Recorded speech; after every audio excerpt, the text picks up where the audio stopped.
how's it going? I thought you were. Well, I just have something to say real quick. If you guys can't, I don't know if you can tell or not, but TJ is totally got this summer vibe going. I don't know if he's been outside and seen how cold it is, but I think he's trying to channel in those summer vibes to get us a little more warmth today because it is cold outside. And he's in shorts, t-shirt, and flip-flops. Yeah, I'm ready for summer. I'm glad that you are here joining us for youth worship this morning. We're going to get started here in just a moment. Make sure you guys follow along till the end because there's going to be some announcements at the end about our weekly daily devotions and also our midweek study that's going to be coming up this week. So make sure you follow along for that. And don't forget, open up your YouVersion Bible app because the study guide is on there, ready for you. And I hope you enjoy. We'll get started here in just a second.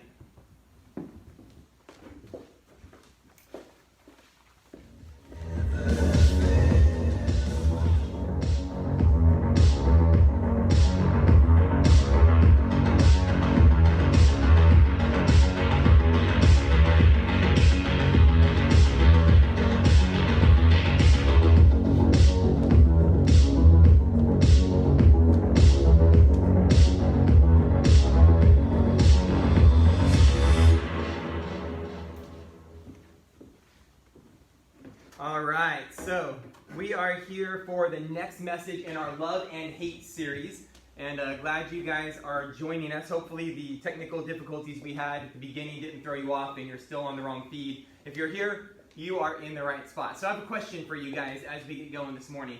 I don't know if you've ever been in a situation where a friend comes to you and it's kind of awkward. It's awkward for them and it's awkward for you, but they give you a heads up.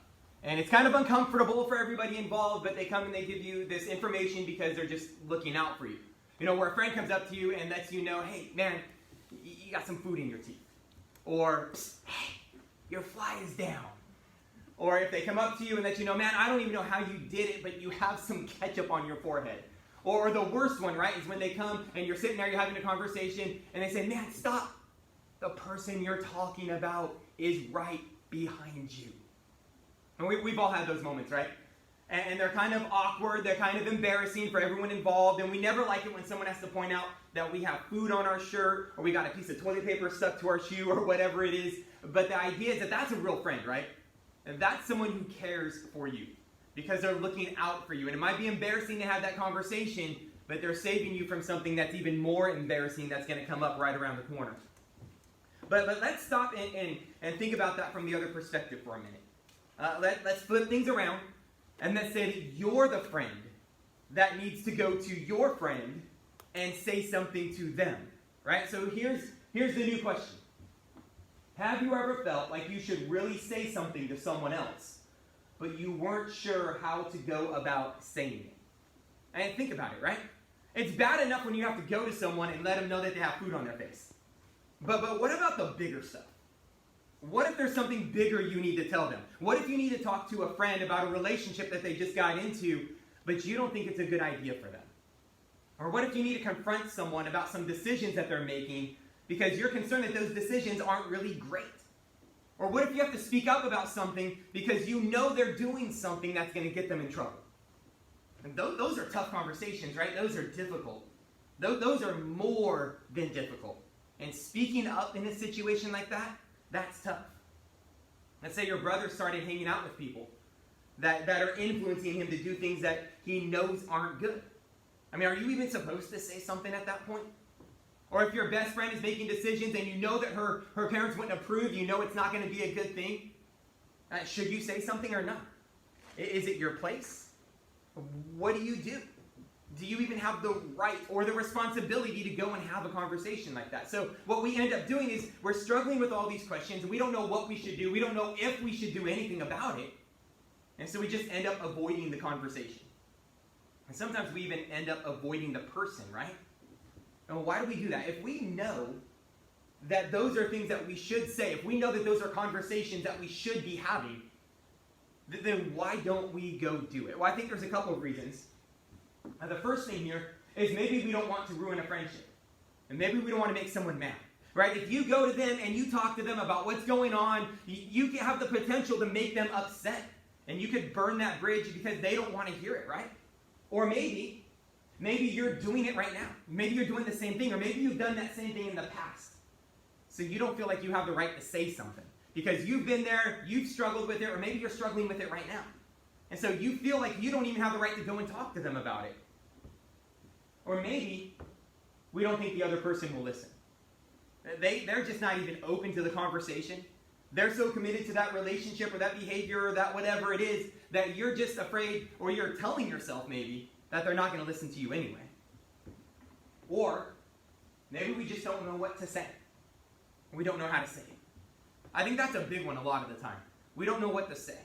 We don't know how to say it. And we feel like we should go, but we don't know what to do. Now, some of you struggle with this. Avoiding the person, avoiding the conversation for these reasons. And then there's others of you. And your situation is the exact opposite, right? Because you have no problem telling people like it is. You're not shy. You're just going to speak up.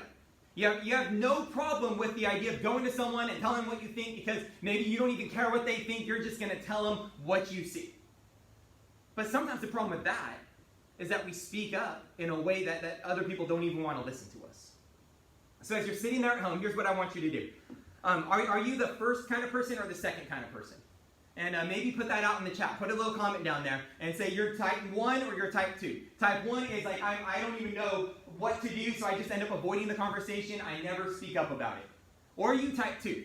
And you're kind of the person that gets up there and you have no problem speaking out. You're just blunt, straightforward, and that's your personality, and you just talk about it. And I don't know what you are.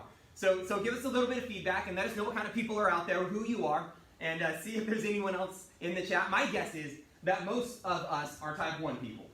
I know there's a couple of you who are in our student ministry who are type 2. So put that in there, and be interesting to come and talk about it at the end. Because after we're done, after I pray, when we come back up for announcements, Jess is going to give some of that feedback we've got. And we'll talk about some of the things that are going on in the chat as we go through this morning.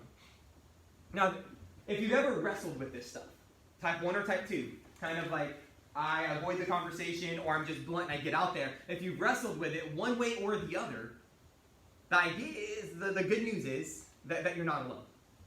We've all been there. We've all struggled with this, right? We go back and look at that question. We've all felt like we should say something, like we need to say something. And yet we find ourselves unsure because we don't know what to say and we don't know how to say it. So what if? What if we could learn a different approach? What if we could find a different way to have these difficult conversations? What if there's something we could do that was actually helpful for the situation? And what if there's a way to go in the conversation and be kind and speak up and actually come out of the other side having accomplished something good? What if there's a way to have these difficult situations and have it be a good thing? Because here's the thing, right? No one wants to be known as a hater. And we don't want to be known as haters. We don't want to be known as that just so amazing friend that no one wants to hang out with, because whenever they do, we're always pointing out what everyone else is doing wrong. We don't want to be that kind of friend. We want our reputation to stand out, but we want our reputation to stand out for the right reasons. We want to be known as people who love. We want to be known for people who treat other people the way they want to be treated, right? That's the kind of reputation we want. So, when it comes to being a friend who looks out for others, how do we make sure we handle it in the right way? Is there a right way? And what do we do? I think there is. Now, last week when we came together, we did our first message in this Love and Hate series. And we talked about the idea that you should let love be what you are all about. Let love be what you are all about. Because that's the reputation we want. We want the reputation for being known for people who are all about love. We love other people. And now I know sometimes when we hate on other people, it makes us feel tough, or we hate on other people and it makes us feel trendy. But deep down inside, we all know that it's better to be known as those who love. So, if that's the goal, then how do we handle these situations? I mean, if someone is literally doing something bad, or they're doing something dangerous, or they're just doing that just plain dumb, what are we supposed to do? Now, maybe we should avoid them, right? That's what we think. Maybe we should avoid them. And in a sense, our culture says that's what we're supposed to do. Because we're just supposed to be okay with everyone's choices, right? We're supposed to be accepting and tolerant. It's their life, and you have no right to judge. Don't get involved. But guys, deep down inside, we know that that's not always the case. Especially when it comes to someone that we have a relationship with. We know that we should do something. So what do we do? Well, just like last week, I love this because some of the best advice I've ever heard, ever read on this topic comes from a guy who wrote a letter 2,000 years ago. The Apostle Paul wrote a letter to people in the region of Galatia. Now, Galatia is not a city, right? Like Ephesus and Corinth, those are cities. Rome, that's a city. But Galatia is not a city. Galatia is a region. And Galatia is the region, it's called Asia Minor. Today it's where the country of Turkey is. And Paul is writing a letter to all the churches, all the followers of Jesus in the whole region of Galatia. And here's what he tells them.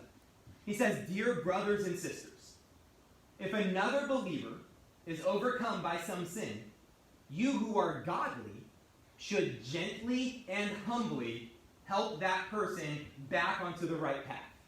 And be careful not to fall into the same temptation yourself."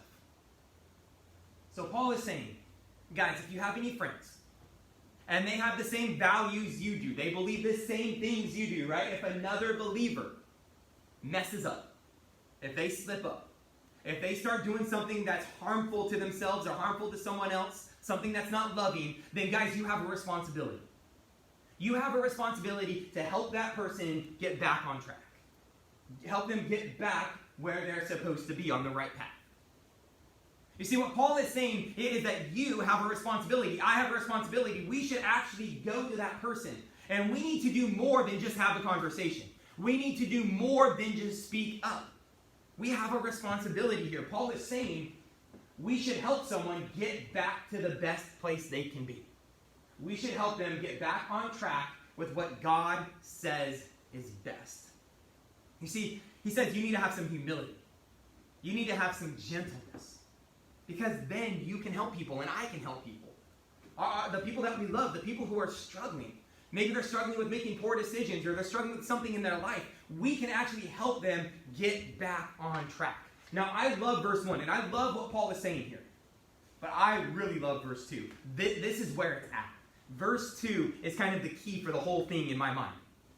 In verse 2, Paul says, "Share each other's burdens, and in this way, obey the law of Christ." All right, guys, think about it. What is the law of Christ? Right? You know what it is. You know the law of Christ. The law of Christ is love each other the way I, Jesus, have loved you. So the law of Christ is love people the way Jesus loves you. So how do you do that? How do you love the way Jesus loves you? You share each other's burdens. How do you help people get back on the right track? You share each other's burdens. You carry their burden with them. All right, so think about this. Some of you love to go to the gym and work out. And obviously that's not my pastime. That's not my passion, right? I am a runner. But some of you love to go to the gym and work out. And I know you can't go to the gym right now, but some of you even have your equipment at home and you're lifting weights and you're doing everything at home. Well, those of you who are into that know what a spotter is, right? Not like some of us, we don't know what a spotter is. So a spotter in the world of fitness training, a spotter is someone who's there for you when the weight gets too heavy, right? If you're doing a bench press and you're lifting the weights and you're doing your reps or you're trying a heavier weight than you've ever tried before, and sometimes you get to a point where that weight is too heavy and you can't lift it anymore. And you're in danger because that weight could come back on you and that weight could fall on you and it can crush your chest, it can crush your ribs, it can crush your lungs, and you're in danger, right? So a spotter is someone who's there for you, and when they see that you're struggling with that weight, they're going to help you carry that burden. They're going to help you lift that back up and get those weights back on the rack, right? So that's a spotter. Guys, that's what we need to be. We need to be there for each other. We need to be ready to get involved. We need to be ready to be in there. We need to be ready to get our hands in there and use our energy and use our strength and use our gifts and use our time and use our ability to grab that weight and help people. We need to share each other's burdens. That's how we fulfill the love of Christ, which is love, and that's how we help each other get back on track. You see, back in verse 1, if you look at it in your version there, Paul calls them dear brothers and sisters. Because Paul loves these people in Galatia. That's why he's writing this letter to them in the first place. Paul loves them. He cares deeply about them. And as Paul's writing this letter, he knows that sometimes the most loving thing you can do for the people you love, sometimes the most loving thing you can do isn't necessarily the easiest thing you can do. But guys, we owe it to each other. We owe it to each other to speak up. Because the truth is, we need each other, right? So let's just make this real personal for me here for a minute. Guys, I need you. I don't just need the other adults out there. Guys, I need the adults that are watching this. I need the small group leaders that are listening to this. But guys, I need you too. Students, I need you in my life. Because there are going to be times where you see something in my life that I don't see.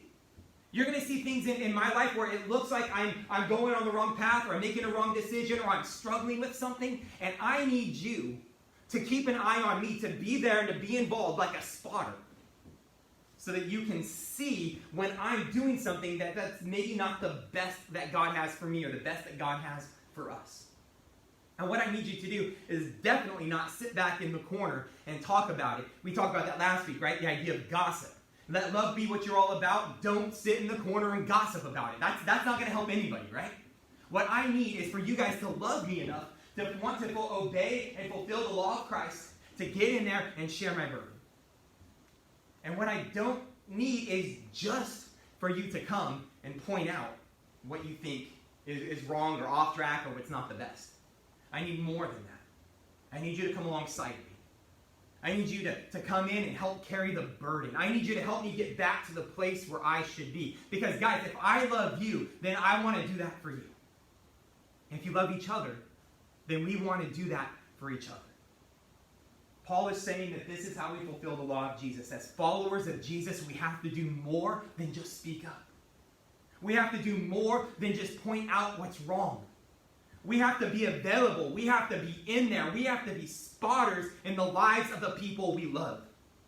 We have to do more than just point out what's wrong. Because guys, when we do that, when we actually love, when we share each other's burdens, when we get involved, then we can actually have the ability to help things get right when they've gone wrong. We're not just pointing out what's wrong, but we can actually get involved and be part of the solution to help things get right when they've gone wrong. We don't just point fingers, we share burdens.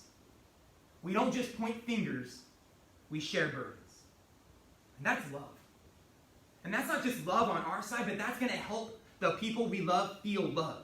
Because we're not just pointing fingers and saying, hey, here's what you're doing wrong, and here's where you're struggling, and that's not what we want. We want them to feel loved. We actually want to help them get back on track, right? So this is what we do. We share each other's burdens. Now again, that's tough to do.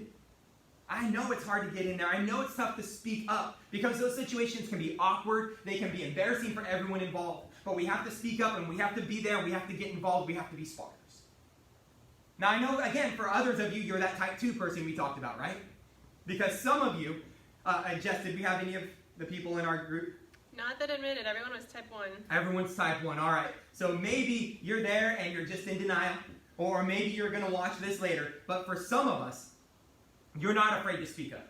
Some of us don't care what other people think, right? And we're just going to say it like it is and get there and tell them what they need to hear. Well, for those of you who are type 2, or for those of us who are type 1 and we finally work up the courage to go do what God is asking us to do here, and we finally speak up, Paul is sneaking in 2 words there if you look back in verse 1. 2 words that help us out. Paul says when you have these conversations, there's 2 things you need to do. You need to be gentle and you need to be humble. You need to be gentle and you need to be humble. Because it's not just about what you say. It's about how you say it, right?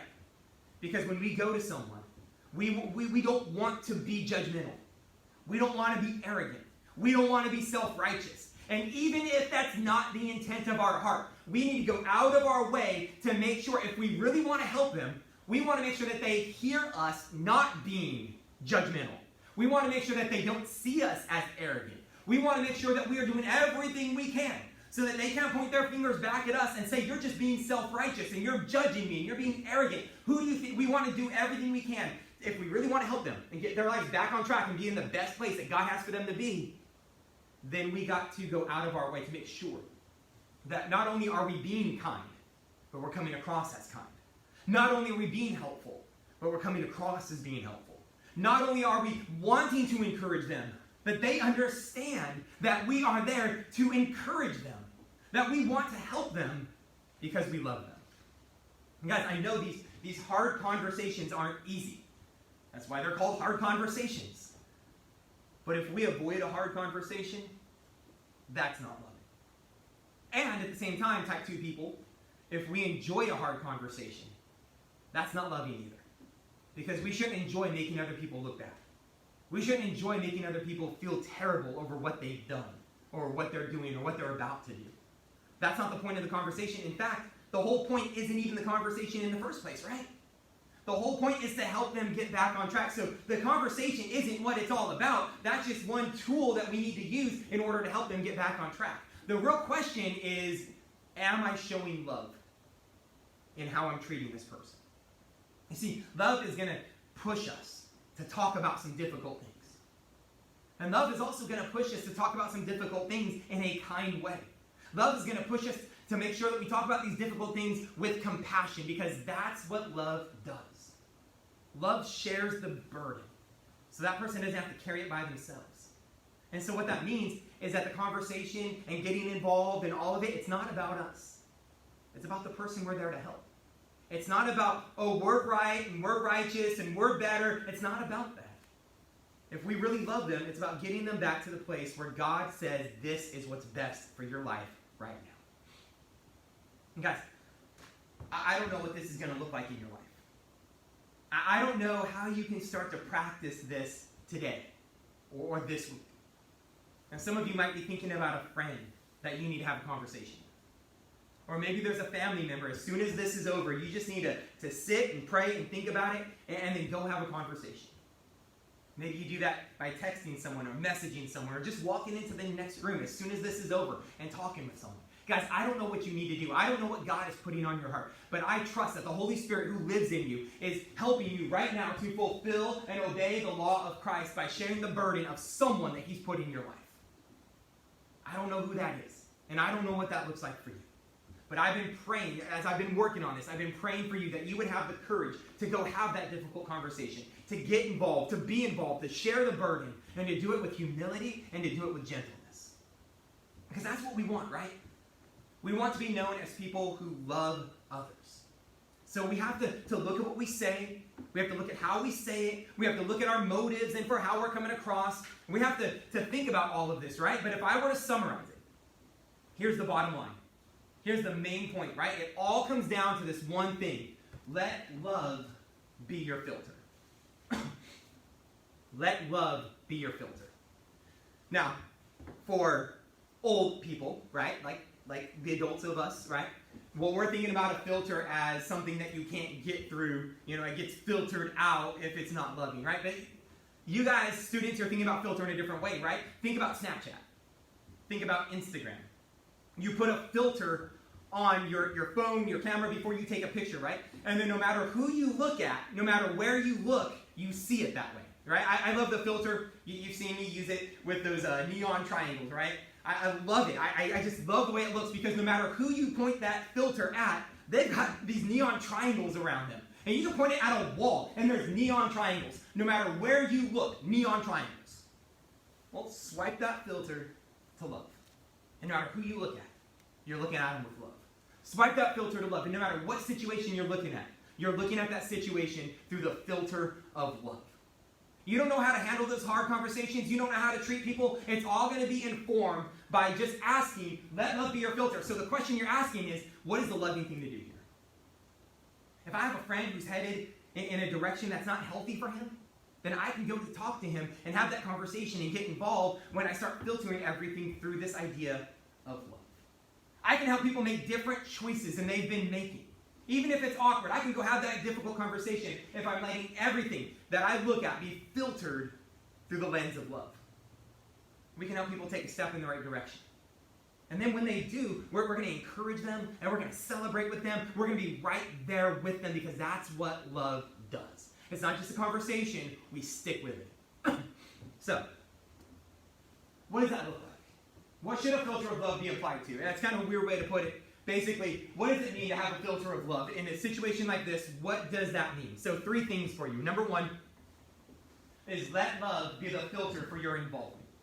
You have a friend, someone you know, you're in a relationship, you see what they're doing, and you have a question, should I get involved? Filter it through love. What's the loving thing to do? Just stop and think about it. Am I going to get involved because I love them? Do I need to get involved because that's the loving thing to do? And guys, sometimes this is tricky. All right, there's no black and white list of when to get involved, when not to, what to say, how to say it. There's no list, right? So should you get involved? Filter it through love. And because it's so tricky, sometimes you need some outside wisdom, and you need to talk to someone else and at least talk out loud to figure it out and maybe get some godly input. So talk to a godly friend, talk to a parent, talk to a small group leader. Send me a message so we can talk about, okay, should you even get involved in that situation? I think the loving thing to do a lot of the time is to get involved. I think the way we fail is we hold back too much. I think love is going to push us to get more involved than we have been. But then, if love says you need to get involved, number 2, let love be the filter for your words. Let love be the filter for your words. Simple question. How would I want someone to speak to me? If my friend came to me, what would I want him to say? And how would I want her to say it? So stop and just think about it. Make sure that you're not just throwing shade, you're not just throwing judgment on them, right? You want to just make sure that you're there to be helpful. It's not about you looking right and them looking wrong, right? That's not going to be helpful. You want to get in there and carry their burden with them. You want to spark hope, not cast judgment, right? You want to get involved. You want to help them get their lives back on track. So what is the loving thing to say, and what is the loving way to say it? How would you want people to talk to you if you were in that same situation, right? And then let love be the filter for your actions and your reactions. Because once you have that conversation, if it goes well, if you're loving and they receive it in love, and they say, yeah, I need to get over there, you're not done, right? The conversation isn't the point. You got to help carry that burden. You got to help them get back on the right track and get your head in the right direction so they can be in the best place that God says this is where they should be. So now you're asking, okay, how would I want them to follow up with me? How would I want them to act with me? How would I want them to react with me? Would I want them to keep their phone close by so that I can call them if I'm struggling? So I can call them if I'm facing temptation? So I can just call them, talk about it? Do I want them to keep their phone close by? Or do I need them to keep their phone close by so I can call for a ride if I need it? If I find myself in a place where I shouldn't be, or I find myself at a party that heads south, or whatever it is, would I want them to be there to come and get me if I need them to? Would I want them to talk to an adult or a professional? Because what I'm dealing with is above them right now. What I want some outside help, some professional help. Or would I want them to keep coming back to me, keep saying the hard things, keep having conversations, keep the conversation going, keep holding me accountable, keep checking on me, not just one time, but get me back on track and make sure I'm staying headed in the right direction. Guys, this is what Paul is saying. This is carrying each other's burdens. It's not just speaking up. It's not just pointing fingers. It's being involved as a spotter and sharing life on life. So here's the idea. When we let love be our filter, we wind up sharing the burdens of those we love. We want to help the people we love, and we want to do it in a loving way. Let love be our filter when it comes to our involvement, when it comes to our words, when it comes to our actions. And guys, if we did this, imagine how our schools would be different. Imagine how our friendships would be different. Imagine how our families would be different if more people started filtering all of this through love. Or just take you. Imagine the improvement and the blessing that God could pour out on your school, on your friends, on your family, on your relationships, if you would just filter through love. Because then we're going to be pressed by love to go say those hard things. But we're not going to say it out of judgment. We're not going to say it out of hate. We're going to say it out of love. And then we could actually be used to keep each other from making regrets, to keep each other from making mistakes, to keep each other from unnecessary heartbreaks, to keep each other from negative consequences. God could use us. And who knows, if we do this, maybe God will use us to change the direction of someone's life. Or maybe even change the direction of their forever. If we filter everything through love. So guys, let's let love be our filter. Let's be people who let love be our filter. So that, right, there's a purpose. Let's let love be our filter so that we can help those we love get headed, and stay headed in the best direction for their lives. I mean, isn't that what we want for the people we love? Let's not just stand back and think about and look at what they're doing wrong. Let's not just stand back and point fingers. Let's not even just go have those hard conversations. Let's get in there. And let love be our filter for our involvement, our words, our actions, our reactions. Let's get involved and be a spotter. Because guys, I need you to do this in my life. And I love you, so I want to do this in your life. And I believe that God is calling us to love each other enough to do this in the lives of each other. Because this is how we grow. This is how we get God's blessing on our lives, on our ministry, on our student ministry, on our church. This is how we get to the best place that God has for us. God has such amazing plans for you. God has amazing plans for us, but we can't do it alone. We have to be involved. We have to have the love of Christ. The one who did not consider his position in heaven something to be held on to. But Jesus left it so that he could come into earth and be our spotter, to take on human form, to take on the form of a slave, to live that sinless life among sinners, to die on the cross, to suffer at the hands of men, to suffer the wrath of God, to rise from the dead and show that we have victory. Why? Because he loved us enough to do all of that for us. He sacrificed everything for us. And now that we have that love from our awesome Savior, let's have that love for each other. Let's fulfill the love of Christ. Let's love one another the way that he has loved us. Guys, we show our love for God by loving others. Let's do it. Let's let love be our filter. Let's pray. Father, I pray for these students, for the adults, the small group leaders. I pray for me. Lord God, help us to be so amazed and overwhelmed by your insatiable, passionate love for us that's demonstrated in the life, death, and resurrection of Jesus. Lord, help us to be overwhelmed by what you've done so that we will be pressed by that love to do things that are difficult, to say things that are awkward, to go into those embarrassing situations and do what the loving thing is to do. Lord God, empower us, encourage us. Lord, use us to be a blessing to those that you've placed in our lives. Father, I don't know what these students need to do. I don't know what these adults need to do that are listening. But Lord God, give them the encouragement and the power that they need to go have those conversations. More than anything, Lord, help us to die to self so that our lives aren't just about us, but our lives are given, laid down, poured out, die to self so we can serve and love those around us because, Lord, you love them so much. Help us to love them more. We ask this in Jesus' name. Amen. All right, Jess, come on up. Announcements for you guys. Don't forget the daily devotions in the YouVersion Bible app. We're on days 6 through 10 that will go with this message, all right? So you can do the other days, that's fine if you've already done them or behind or whatever. But days 6, 7, 8, 9, 10 are going to go with this message. And then our midweek Bible study, the Youth Equip video we're going to do it live again, but we're going to push it back to Thursday. Because Jess and I and a few of the other leaders we're supposed to be at a conference this week, but they're doing it on live stream, so we're going to be doing that, and they have a session for us Wednesday night. Mm-hmm. So we're not available Wednesday night, so Thursday night, we're going to get back together and do the interactive Youth Equip video like we did last time, starting a new book, a new series. So exciting times this Thursday. And it was really awesome last week just to have you guys interacting in the chat room. I mean, it's hard sitting here with no one else here. I'm the only one in this room listening to the messages, so it's so weird. But to have you guys interacting in the chat room at least helps a little bit feel like we're connected and we're together, even though we can't all be here together. I think it's hard to sit here by yourself and listen. Imagine being up here in an empty room and preaching to invisible people. It's so weird, guys. So thank you. All of your involvement, all your feedback, everything helps out so much. And Wednesday night encouraged me more than anything that's happened during this COVID shutdown, just because of that interaction and knowing that there's actually people out there and we're interacting and affecting each other. It was really encouraging. Anything from today? I just like what Michelle shared just about how it's not what we say necessarily, but it's how we say it. And I think that's so important right now because I think for most of us, maybe the first thing that comes to our head that we think we should say isn't what we should say.